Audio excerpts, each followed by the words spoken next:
നമ്മൾക്ക് ദൈവത്തിൽ നിന്ന് ഇക്കാലത്തും വരാൻ പോകുന്ന കാലത്തും ആവശ്യമായത് എന്താണ്? അത് മഹത്വമാണ്. ഈശോയ്ക്ക് ലഭിച്ചിരുന്ന മഹത്വമാണ്.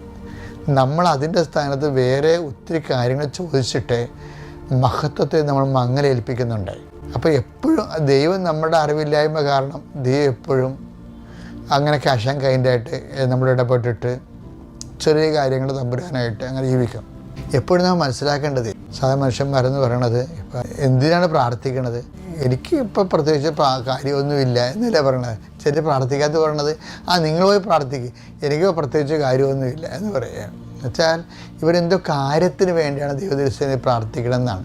അതല്ല, ദൈവമായിട്ടുള്ള ബന്ധം നിത്യമായൊരു ബന്ധമായത് കൊണ്ട് തന്നെ മഹത്വം എന്ന് പറയണത് ഇപ്പം നമ്മൾ ദൈവം തന്നെ ബുദ്ധി കൊണ്ട് ആലോചിക്കുകയോ പഠിക്കുകയോ നല്ല റാങ്ക് വാങ്ങിക്കുകയോ നമുക്ക് എന്ത് വേണമെങ്കിലും വലിയ വീട് വെക്കുകയോ വാഹനം മേടിക്കുകയൊക്കെ ചെയ്യാം. ഇത് വലിയ ആനക്കാര്യമല്ല.